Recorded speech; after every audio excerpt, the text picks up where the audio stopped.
औज़ुबिल्लाहिमिनश्शैतानिर्रजीम बिस्मिल्लाहिर्रहमानिर्रहीम। अस्सलाम वालेकुम व्यूअर्स, क्या हाल चाल है। My name is Irfan Haider. My qualification is MCom. Today we will discuss about risk and return, the topic of financial management, the syllabus which is given in the descriptive paper of inspector inland revenue. कुछ viewers का ये question आ रहा था कि sir आप ये तैयारी किस बुक से करवा रहे हैं। आज मैं आपको वो बुक भी दिखा देता हूँ, उसका राइटर भी दिखा देता हूँ।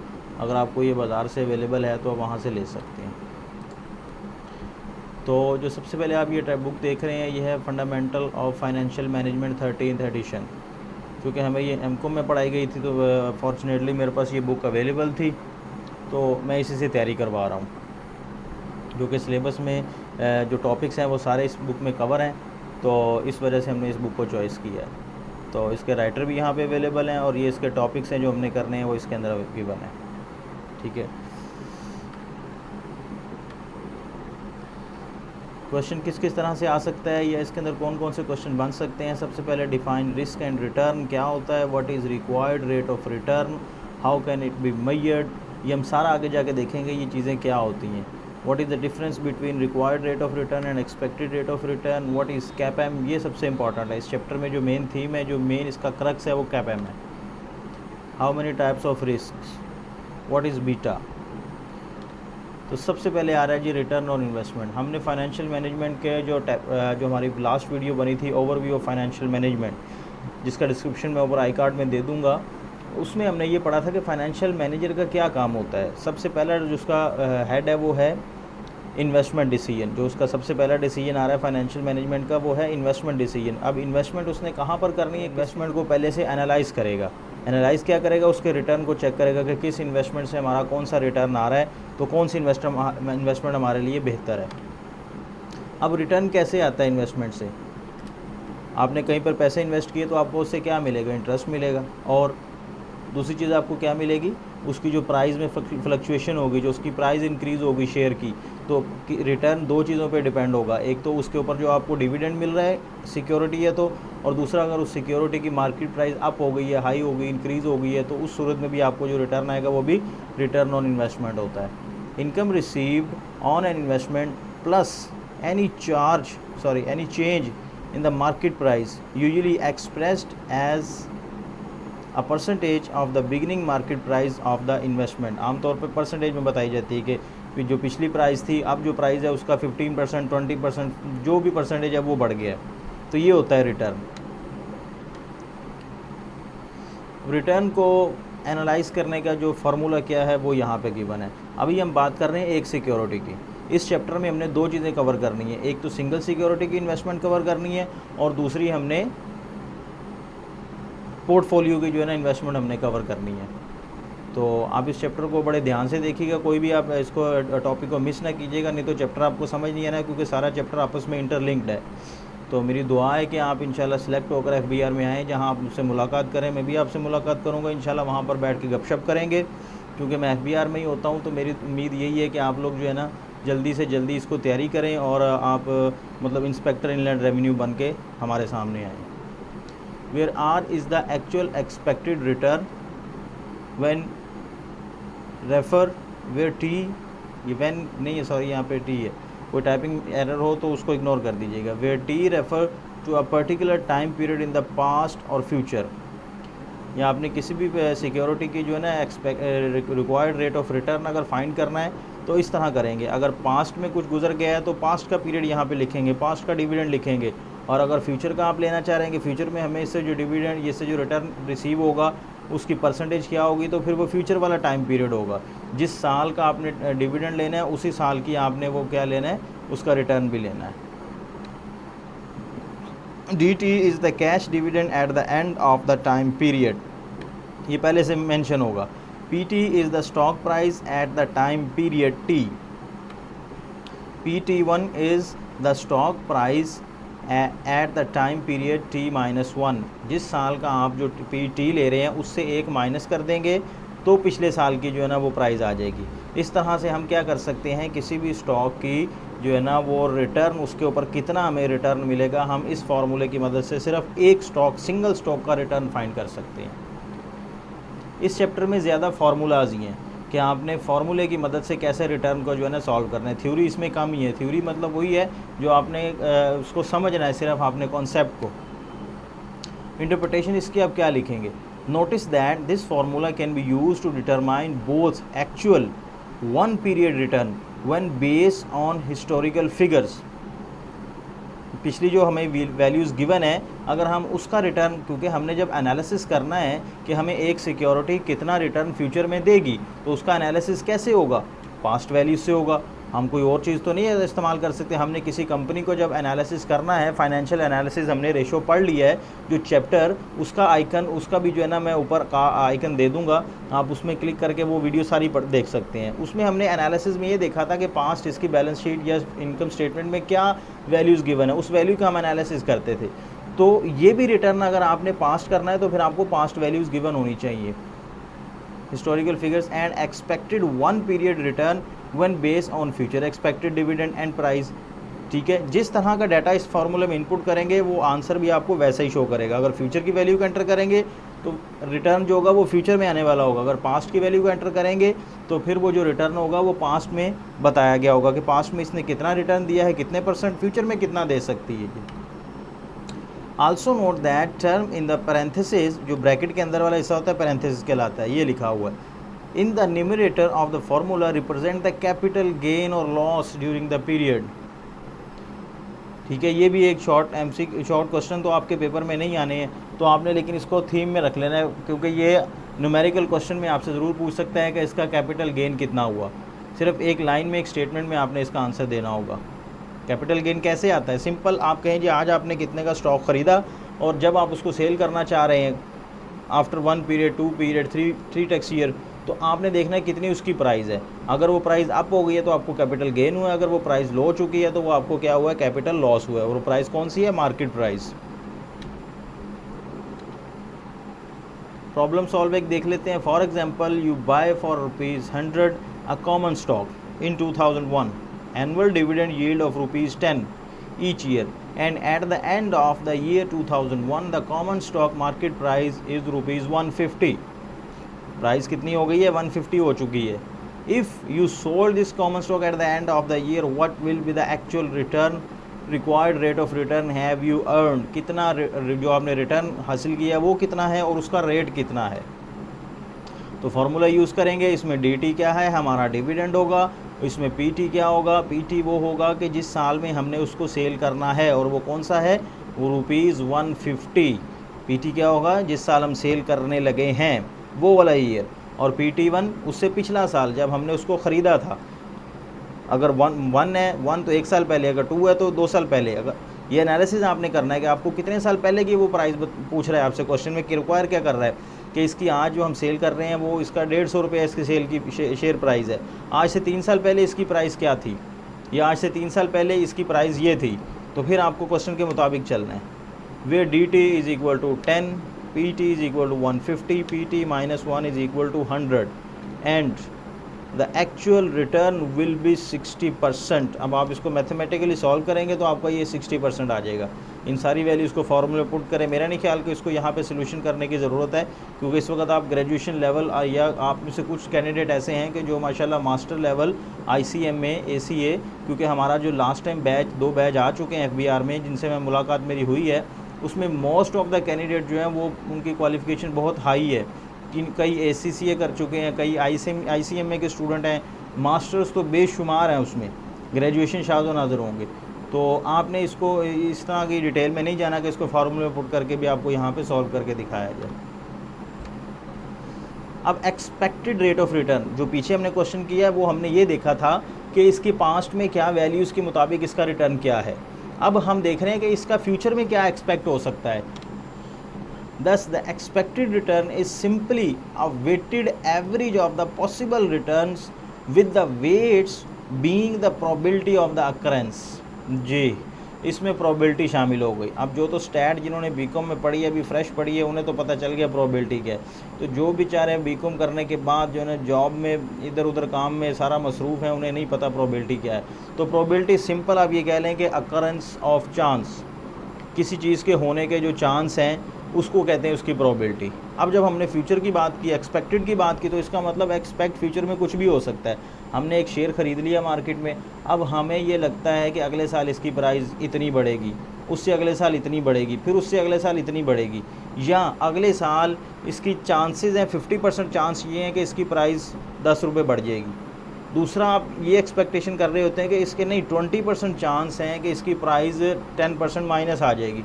तो ये आप एक प्रोबेबिलिटी सेट कर रहे हैं, ठीक है। इसमें आपने प्रोबेबिलिटी कैलकुलेशन तो नहीं करनी, प्रोबेबिलिटी का आपको क्वेश्चन में गिवन होगा। The mathematical expression of expected return is R, कैसे फॉर्मूला क्या है, sum of the value return with its probability, जो रिटर्न की जो प्रोबेबिलिटी होगी उसको उससे मल्टीप्लाई करें, उसका सम कर लें, तो आपके पास एक वैल्यू आ जाएगी जो आपका एक्सपेक्टेड रेट ऑफ रिटर्न या एक्सपेक्टेड रिटर्न होगा। Where R is the return for the ith possibility. ith possibility का मतलब जो उस रिटर्न की पॉसिबिलिटी आपने सेट की है, हमेशा प्रोबेबिलिटी का आंसर 1 आएगा, मतलब 100% होगा। 100% में से आपने डिवीजन कर ली कि इसमें से आपको क्या लगता है कि किस रिटर्न के आने के 10% चांस हैं, किस रिटर्न के 20 हैं, किसके 30 हैं। इस तरह जब आप सारों को वेटेज दे लेंगे तो सारों वेटेज का सम क्या आएगा, 100 आएगा। तो इसका मतलब ith का मतलब ith की टोटल वैल्यू जब आएगी सम करेंगे तो वो 100 होगी या 1 होगी। अगर पॉइंट्स में होगी तो 1 होगी, अगर परसेंटेज में होगी तो 100% होगी।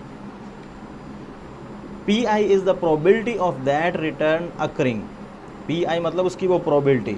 तो आपने क्या करना है, जो प्रोबेबिलिटी जिस रिटर्न की क्वेश्चन में एक टेबल की फॉर्म में आपको गिवन होगी, आगे जाके हम देखते हैं, उस टेबल की फॉर्म में गिवन होगी, तो जिस प्रोबेबिलिटी के सामने जो रिटर्न होगा आपने उसको उससे मल्टीप्लाई करके एक अलहदा से आपने क्या कर लेना है, वैल्यू निकाल लेनी है। बाद में उस सारे कॉलम को आप सम कर लेंगे तो आपके पास एक एक्सपेक्टेड रिटर्न आ जाएगा with the help of expected values and is the total number of possibilities. अब चलते हैं रिस्क की तरफ कि रिस्क क्या है। तो क्या है रिस्क, ठीक है। रिस्क को समझने के लिए आप एक पहले एग्जांपल्स देखें, उसके बाद आपको पता लगेगा रिस्क क्या है। To get a handle on risk, let's first consider a couple of example. Assume that you buy a premium price bond. आजकल जो पक्से में चले हैं प्रीमियम प्राइस बॉन्ड है, मतलब बॉन्ड निकले ना निकले आपको उसके ऊपर जो क्वार्टरली जो 6 बाय एनुअली 6 महीनों बाद आपको उस पर इंटरेस्ट मिलता रहता है। फॉर एग्जांपल वो 5% है। You will realize a government guaranteed 5% return on your investment. आपको पता है कि जी इसमें रिस्क कोई नहीं है, लॉस कोई नहीं होना, गवर्नमेंट ने इस पर 5% देना ही देना है, ठीक है। दूसरा क्या हुआ, दूसरी तरफ एक शख्स, अगर आप चाहते हैं कि now buy a common stock in any company and hold it for 1 year. आपने किसी और कंपनी में 1 साल के लिए एक शेयर ख़रीद लिया, उससे क्या होगा, कुछ भी हो सकता है। एक तो आपको उसका डिविडेंड मिलेगा, दूसरा उसकी प्राइस इंक्रीज़ हो जाएगी, या डिविडेंड तो मिलेगा लेकिन प्राइस उसकी बहुत डिक्रीज़ हो जाएगी, या डिविडेंड भी नहीं मिलेगा। तो ये जो एक्सपेक्टेशन है ना आपकी, ये रिस्क कहलाता है। The cash dividend that you anticipate receiving may और may not be materialize as expected, हो सकता है नहीं भी हो सकता। and what is more, the year end price of the stock might be much lower than the expected, maybe even less than you started with, ठीक है। जो आपने स्टार्ट की उससे भी कम हो सकती है या थोड़ी कम हो सकती है। तो ये जो है ना, ये आपने एनालिसिस किया, इसके एनालिसिस के लिए हमने आगे इसके टूल्स देखने हैं, इसको कहते हैं रिस्क। अब डेफिनेशन आपने क्या लिखनी है, risk is the variability of returns from those that are expected. जो आप एक्सपेक्ट कर रहे होते हैं उसके अंदर जो वेरिएबिलिटी होती है, जो चेंज होना होता है, उसको आप रिस्क कह रहे होते हैं। आप एक एक्सपेक्ट कर रहे हैं जी मुझे सिक्योरिटी से 100 रुपीज़ का रिटर्न आएगा, ठीक है, लेकिन वो आता आपको क्या है 50 रुपीज़, तो 50 आपकी क्या हुई, वेरिएबिलिटी हुई, ये आपका रिस्क फैक्टर कहलाया, ये आपका रिस्क में डूब गया पैसा। The greater the variability the riskier the security is set to be. जितनी वेरिएबिलिटी ज़्यादा होगी उतना वो स्टॉक क्या होगा, रिस्कियर होगा। और वेरिएबिलिटी के लिए 2 टूल है रिस्क के, वो हम आगे जाके देखेंगे कि कैसे हमें पता लगेगा कि ये जो सिक्योरिटी है ये रिस्कियर है या नहीं है।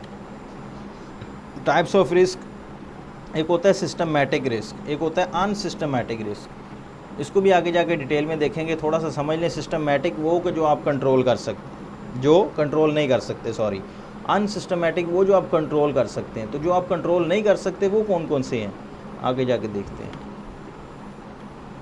Systematic risk, the first part systematic risk is due to risk factor that affect the overall market. ऐसे फैक्टर जो ओवरऑल मार्केट पर अफेक्ट कर रहे हैं, वो आपके हाथ में नहीं है, वो सिस्टमैटिक रिस्क होते हैं, अनअवॉइडेबल रिस्क होते हैं।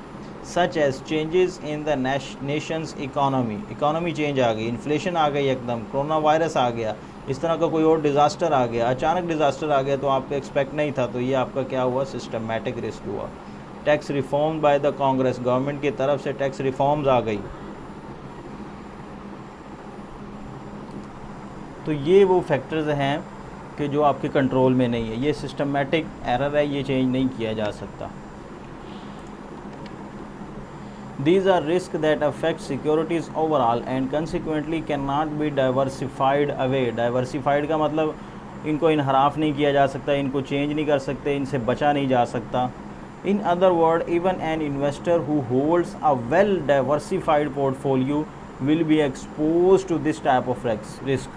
वो कहते हैं अगर ऐसा भी बंदा है जिसने बड़े ध्यान से देख सोच के पोर्टफोलियो अपना बनाया हुआ है, पोर्टफोलियो क्या होता है कि आपने मुख्तलिफ सिक्योरिटीज़ ख़रीद कर एक अपनी बास्केट बना ली होती है, उसको पोर्टफोलियो कहते हैं। उसने बड़े ध्यान से देख सोच के बनाया कि यार इस सिक्योरिटी में इतना लॉस होगा, इतना रेवेन्यू आएगा, इतना एक्सपेक्टेड है, तो फिर भी वो इस एरर से बच नहीं सकता, क्योंकि जब इकॉनमी में चेंज आएगा तो पूरी इकॉनमी को, पूरी कंट्री को, सारे बिजनेसमैन को उसको फॉलो करना पड़ेगा, तो फिर उसकी सारी एक्सपेक्टेशन चेंज हो जाएंगी। अब अनसिस्टमैटिक रिस्क का risk unique to a particular company और इंडस्ट्री। ये एक ऐसा रिस्क होता है जो किसी ख़ास इंडस्ट्री या ख़ास किसी कंपनी से जुड़ा होता है, जो कि उस कंपनी के अपने इंटरनल अफेयर की वजह से सिक्योरिटी में जो है ना, शेयर्स के अंदर जो प्राइस में या रिटर्न में चेंजिंग आ सकती है, वो क्या होता है, अनसिस्टमैटिक रिस्क होता है। It is independent of economic, political, other factor that affect all securities in a systematic manners. इनसे इंडिपेंडेंट होता है, इनके ऊपर इसकी बुनियाद नहीं होती। For example, a wildcat strike में affect only one company. Wildcat strike का मतलब कि बगैर सोचे समझे जो है ना वर्कर्स ने स्ट्राइक कर दी, हड़ताल कर दी कंपनी के अंदर, कंपनी का काम रुक गया और वो हड़ताल कई महीने तक चलती रही, ठीक है। तो उस कई महीने चलने की वजह से उनका बिज़नेस ठप रहा, कोई उनके प्रोडक्शन नहीं हो सकी, सेल नहीं हो सकी, रिटर्न नहीं आ सका, ठीक है। A new competitor may begin to produce essentially the same product, ठीक है। सेम प्रोडक्ट किसी कंपटीटर ने कम प्राइस में शुरू कर दी है, बेचनी शुरू कर दी, आपको अचानक अपनी स्ट्रेटजी चेंज करनी पड़ेंगी, टाइम लगेगा, ठीक है। अ टेक्नोलॉजिकल ब्रेक थ्रू में make an existing product absolute, मतलब टेक्नोलॉजिकल ब्रेक थ्रू आ गया जिसकी वजह से आप जो चीज़ बेच रहे हैं वो बेकार हो गई, वो लोगों के इस्तेमाल में ही नहीं रह गई। इसकी एग्जांपल आप बेस्ट जानते हैं, कई एग्जांपल आप इसमें लगा सकते हैं। तो ये जो एरर होगा ये क्या होगा, अनसिस्टमैटिक रिस्क होगा, जो कि किसी एक ख़ास कंपनी से जुड़ा होगा, जिसको हम कंट्रोल कर सकते होंगे, जिससे अवॉइड कर सकते होंगे।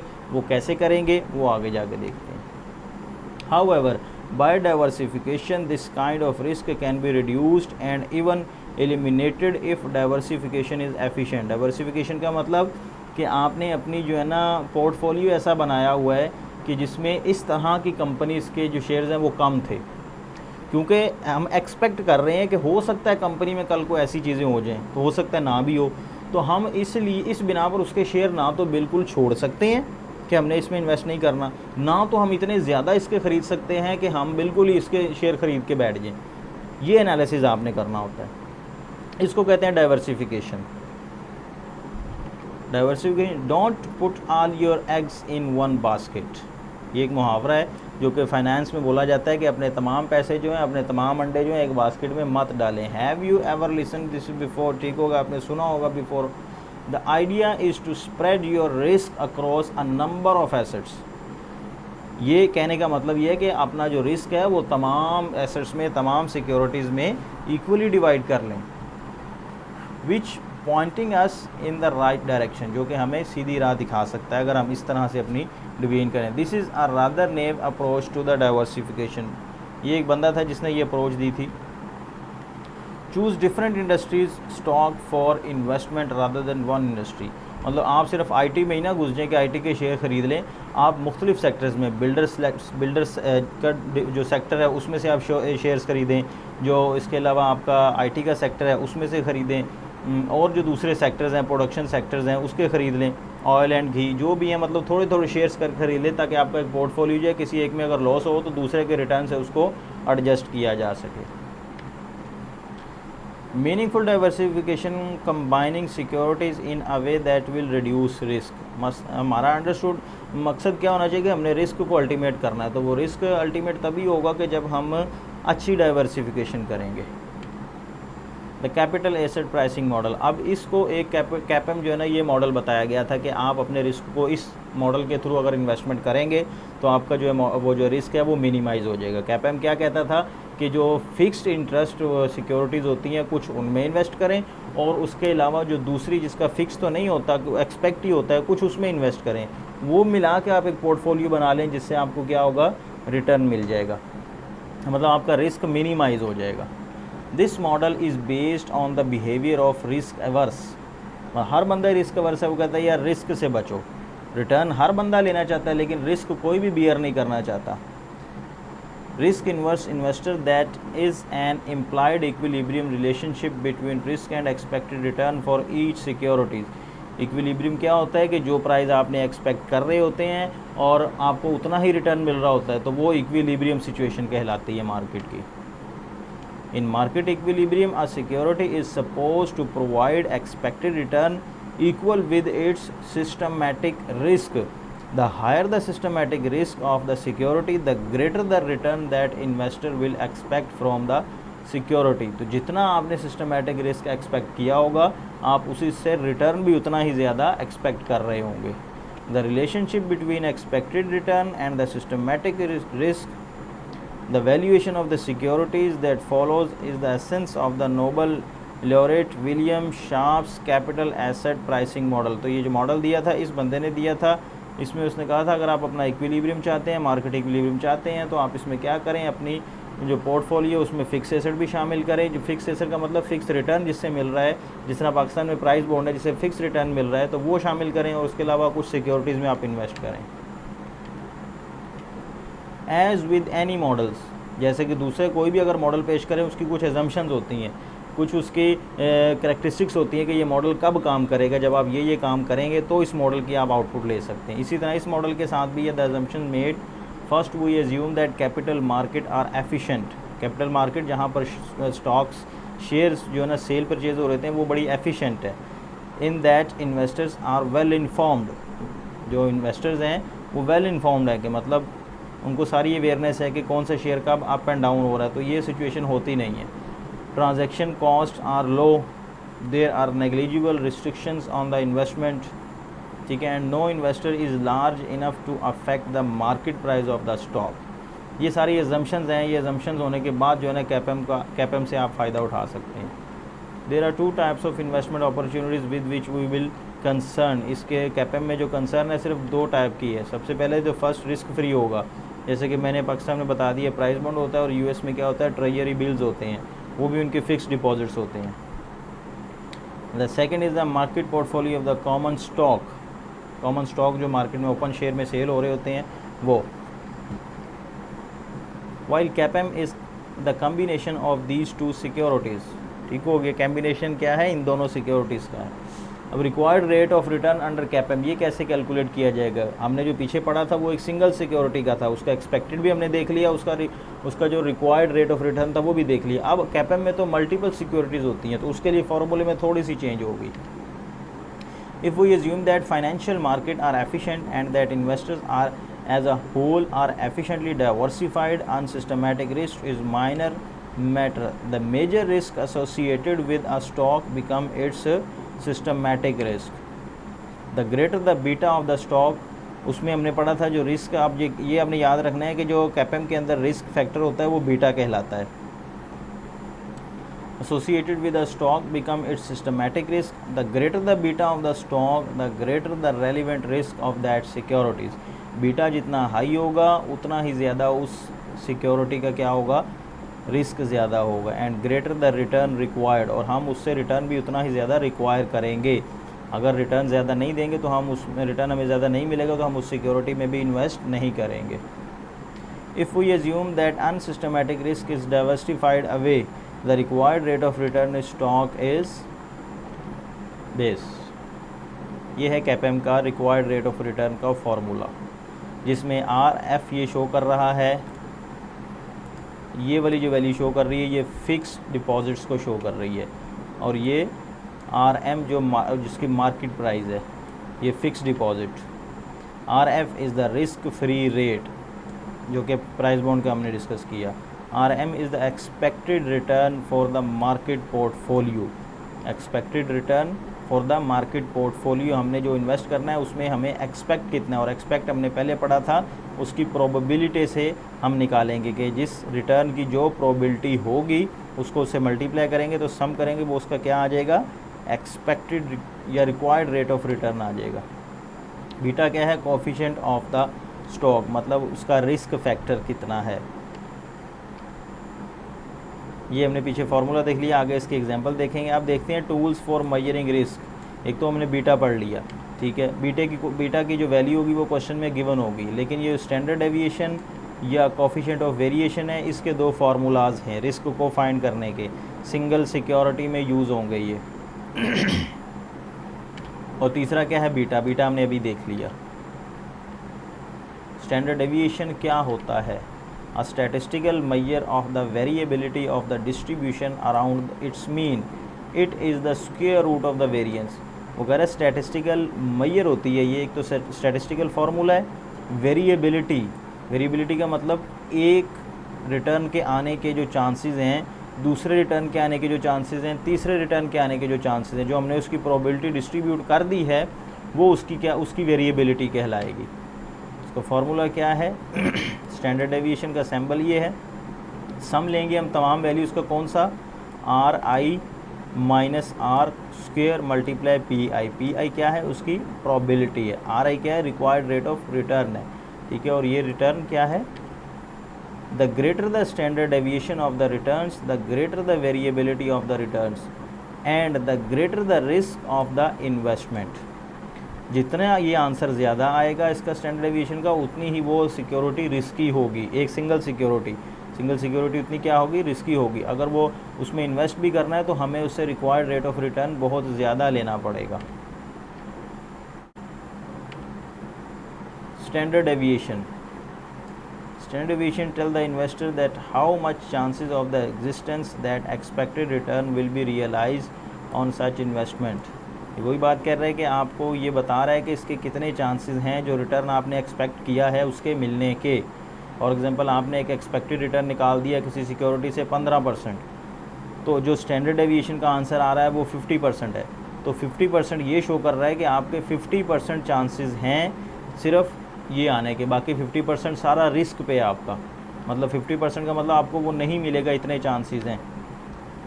Let's say expected return is 2, हमने एक्सपेक्टेड रिटर्न निकाला, फॉर एग्जांपल 2 हमें किसी सिक्योरिटी से मिलेगा, और स्टैंडर्ड डेविएशन वो 0.25 मतलब 25%। तो क्या कह सकते हैं, so we can say the chances to get return 2 from this security is only 25%। मतलब 25% है बस चांस इसके आने के, बाकी 75% इसका रिस्क है। कोएफिशिएंट ऑफ वेरिएशन ये दूसरा टूल होगा। ये उससे भी ज़्यादा आगे जो है ना, मज़ीद जिस तरह हमने रेशो एनालिसिस में पढ़ा था कि सबसे पहले करंट रेशो, फिर लिक्विडिटी रेशो, फिर क्विक रेशो, मतलब हम उसमें से वो चीज़ें निकाल देते हैं कि जिस पे हमें थोड़ा सा डाउट होता है कि ये जल्दी कैश में कन्वर्ट नहीं हो सकती। इसी तरह कोएफिशिएंट ऑफ वेरिएशन एक नेक्स्ट स्टेप है स्टैंडर्ड डेविएशन का, कि इसमें से मज़ीद वो फैक्टर निकल जाते हैं कि जिसका हमें चांस है कि जी ये और ज़्यादा रिस्की, ये रिस्की नहीं है, जो रिस्की हैं वो हम बीच में शामिल कर लें। The ratio of the standard deviation of the distribution mean, mathematically इसको कैसे एक्सप्रेस करेंगे, जो स्टैंडर्ड डेविएशन का हमारा आंसर आया है उसको रिक्वायर्ड रेट ऑफ रिटर्न से हम क्या कर देंगे, डिवाइड कर देंगे। तो फिर क्या हमारे पास आ जाएगा, कोएफिशिएंट ऑफ वेरिएशन। तो कोएफिशिएंट ऑफ वेरिएशन जितना जिसका कम होगा उतनी वो सिक्योरिटी हमारे लिए प्रॉफिटेबल होगी, उतना ही उसका एक्सपेक्टेड रिटर्न हमें मिल सकता है। Standard deviation can some time be mislead in comparing the risk. अब वही कंपैरिजन बता रहा है कि जी स्टैंडर्ड डेविएशन और कोएफिशिएंट ऑफ वेरिएशन में क्या फ़र्क है। स्टैंडर्ड डेविएशन एक थोड़ा सा अप लेवल है कि जी इसमें सारे फैक्टर्स इन्वॉल्व हैं, जो कि कोएफिशिएंट ऑफ वेरिएशन है उसमें वो वाले फैक्टर निकाल दिए जाते हैं कि जो हम समझते हैं कि ये शायद रिस्क में नहीं शामिल। Consider two investment opportunities A and B whose normal probability distribution of 1 year return have the following characteristic. ये गिवन है, दो सिक्योरिटीज़ आपके सामने दे दी उन्होंने कहा जी एक पहली सिक्योरिटी का एक्सपेक्टेड रिटर्न 80 रुपीज़ मिलेगा और दूसरी का हमें 240 रुपीज़ मिलेगा। फिर स्टैंडर्ड डेविएशन क्या है, 0.6% इसका और इसका 0.8%। अब हमने पढ़ा था जिसका ये ज़्यादा होगा इसका मतलब वो सिक्योरिटी उतनी ही रिस्की है। ये 6% है, 80 रुपीज़ हमें मिलेंगे, उसके 60% हमें उसमें रिस्की है ये, और ये 80% रिस्की है अगर हमें 240 मिलते हैं। अगर हम सिर्फ स्टैंडर्ड डेविएशन के डिसीजन पे रहेंगे तो इसका मतलब हमें इसे छोड़ना पड़ेगा कि भाई इसके 80% रिस्की है, ये ना ख़रीदो। ये 60% चलो रिस्क कम है, चलो रिटर्न भी कम है, तो इसको आप ख़रीद लो। कोफिशिएंट ऑफ वेरिएशन जब इन्होंने इसका फाइंड किया, इसका जब किया तो ये 33.33, इसका मतलब इसका कोफिशिएंट ऑफ वेरिएशन लेस है। इसका मतलब ये हुआ कि हमें इस सिक्योरिटी में इन्वेस्ट करना चाहिए। अब ये डिसीजन आप पे डिपेंड करता है कि आपके लिए क्या मायने, कंपनी के लिए क्या वैल्यू वर्थ जो है ना मायने रखती है। अगर वो कहेगी कि जी उसके 80 रुपये डूब जाएँ, खैर है, उससे कोई फरोकार नहीं है, वो 240 की तरफ जाएगी क्योंकि वो उसके लिए वैल्यूएबल ही नहीं है। ये वही जो भी हमने बात की कि हम ये कर सकते हैं, वैल्यूएबल नहीं है। कंक्लूजन में क्या करें, thus the measure of the coefficient of variation is the measure of relative dispersion, यानी कि रिस्क को मैयर करता है। A measure of risk per unit of expected return, जितना एक्सपेक्टेड रिटर्न होगा उसके हर यूनिट पे कोफिशिएंट वेरिएशन शो कर रहा होता है। मतलब अगर 240 हमने पीछे देखा, 240 में से अगर डूबते हैं तो 0.33 डूब जाएंगे, 33% डूबेंगे, बाकी तो हमें रिसीव हो जाएंगे। तो जबकि उसमें 80 में से अगर हमने देखा 0.75 है, मतलब 70% डूब जाएंगे, हमें कितना मिलेगा, 80 का 70% कितना बना, 15-20 रुपये बना। तो इसका मतलब दूसरी सिक्योरिटी ज़्यादा फ़ायदेमंद है, अगर हमारे कुछ डूबेंगे भी तो मिलेंगे हमें ज़्यादा। The larger the CV the large the relative risk of the investment, जितना रिस्क ज़्यादा होगा उतना उसका रिटर्न भी ज़्यादा होगा। So we can say coefficient of variation will be helpful in comparing 2 और मोर इन्वेस्टमेंट अपॉर्चुनिटीज़।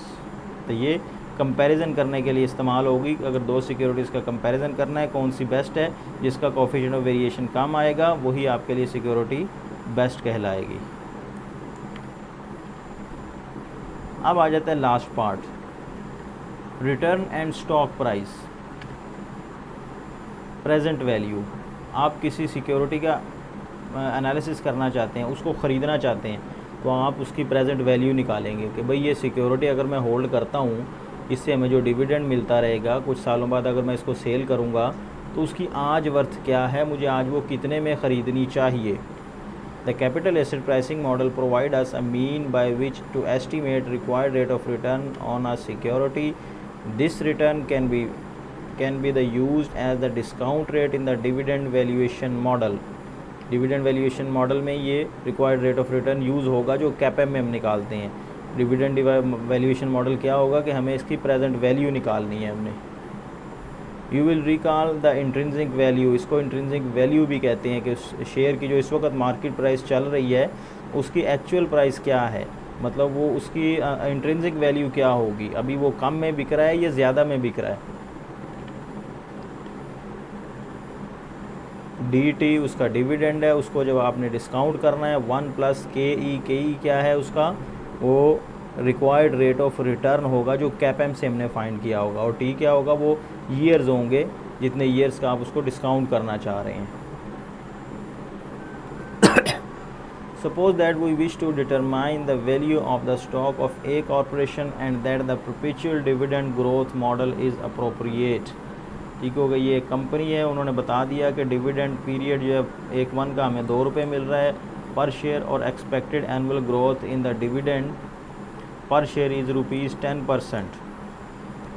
जो उसकी ग्रोथ रेट है वो उसका 10% है, और जो रिक्वायर्ड रेट ऑफ रिटर्न है वो 14.5% है on the basis of expectation. तो स्टॉक की वैल्यू बताएं क्या होनी चाहिए, ये बड़ा इंपॉर्टेंट है कि आपने ये स्टॉक कितने में ख़रीदना है मार्केट में, ये उसकी वैल्यू बता रहा है। 2 ऊपर आ गया, 1.4 ये हमने इसका -0.10 कर लिया, तो ये इसकी 44% वैल्यू आ गई, मतलब उसकी 44.4 वैल्यू है उस स्टॉक की।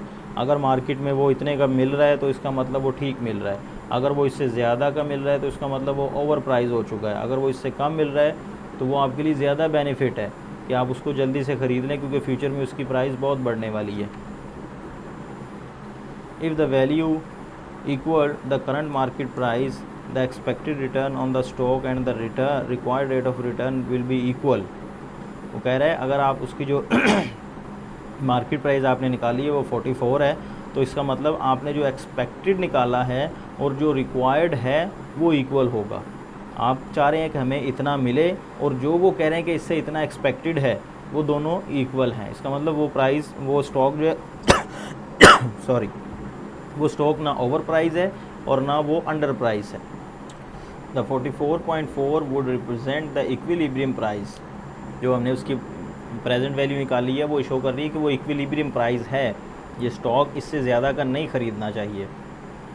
Based on the investor expectation about the company, about the market as a whole and about the return available on the riskless assets. ये सारी चीज़ों को मद्देनज़र रखकर वो फिर जाके इन सिक्योरिटीज़ में इन्वेस्टमेंट करेगा। Effect on share price due to change in situation. कौन सी सिचुएशन चेंज होगी तो प्राइस उसकी चेंज हो सकती है। आपने एक्सपेक्ट कर लिया 44, लेकिन आगे जाके कुछ ऐसी सर्टेनिटीज़ भी आ सकती हैं जिससे उसकी प्राइस में फ्लक्चुएशन हो सकती है। वो कौन सी हैं? These expectations can change and when they do the value and price जो हमने अभी निकाल ली है of the stock change. Suppose that inflation in the economy has diminished and we enter a period of relatively stable growth। Inflation ख़त्म हो रही है, stable growth में हम एंटर हो रही है, तो गवर्नमेंट क्या करेगी? इंटरेस्ट रेट को कम कर देगी कि अब हमने जो इंटरेस्ट रेट देना है अपनी इन्वेस्टमेंट पे वो हमने इतना नहीं देना, तो उससे भी क्या होगा, आपने जो एक्सपेक्ट किया होगा रेट ऑफ रिटर्न वो कम आ जाएगा। As a result interest rate decline and investor risk aversion lessen. Moreover, the growth rate of the company's dividend also declines somewhat। तो जब उसकी ग्रोथ रेट ज़्यादा होगी तो फिर क्या होगा, कंपनीज डिविडेंड भी कम देंगी। गवर्नमेंट की पॉलिसी होगी कि इस वक्त लोगों के पैसा बहुत ज़्यादा आम हो गया है, ठीक है, ग्रोथ स्टेबल है हमारी, तो वो अर्निंग भी उस हिसाब से कम ही होगी। The variables both before and after this changes are listed below. अब आफ्टर चेंज जो हमने पिछला क्वेश्चन किया उसी को अगर हम आफ्टर चेंज देखें, आफ्टर चेंज क्या हुआ, risk free rate return, expected market return ये मिल रहा है, कंपनीज बीटा ये गिवन है हमें, सेवियंस डिविडेंड ग्रोथ रेट ये है। अब वो बताएं जी इसकी प्राइस क्या होगी, ठीक है। The required rate of return, अगर हम इसका required rate of return find करें, जो हमने पीछे बीटा वाला फार्मूला देखा था कैपएम वाला, तो उसके मुताबिक इस वक्त इस सिक्योरिटी का रिक्वायर्ड रेट रिटर्न कितना होना चाहिए, 11 पहले आ रहा था 14 पॉइंट समथिंग, अब क्या है 11.8%। तो जब ग्रोथ में चला जाएगा तो मतलब रिटर्न वो कंपनीज़ कम देने लग जाएंगी। The new value of stock, और जो फिर उसकी प्रेजेंट वैल्यू हम फाइंड करेंगे with the help of previous formula, तो वो आएगी 71। हमने ये देखा था कि जब प्राइजेस बहुत ज़्यादा हाई हो जाती हैं इसका मतलब लोगों के पास पैसा बहुत ज़्यादा है। अब जब पैसा बहुत ज़्यादा हो जाएगा तो फिर प्राइस ऑटोमेटिक हाई होंगी ताकि जो प्रोडक्शन है वो सबको इक्वली डिस्ट्रीब्यूट हो सके। लास्ट में कंक्लूजन क्या है, thus the combination of these events causes the value of the stock to increase from 44 to 71%। Price, percent not price. If the expectation of these events represented the market census, 71.43 would also be the equilibrium price। अगर ये effect होते हैं तो इसका मतलब 71 भी जो है वो भी उसकी इक्विलिब्रियम प्राइस ही होगी under these circumstances। Thus the equilibrium price of the stock can change very quickly as expectation in the marketplace changes। जैसे मार्केट प्लेस चेंज हुई हमारी जो वैल्यू है वो भी चेंज हो गई। तो ये थी आज की जो है ना एक वीडियो, मैं चाह रहा था कि आपसे डिस्कस कर लूँ, तो आपने इसको मज़ीद तैयारी करनी है, अपना टाइम वेस्ट नहीं करना। तो नेक्स्ट इंशाल्लाह देखते हैं अब मैं किस पे बनाता हूँ वीडियो। तब तक अपना ख्याल रखिएगा।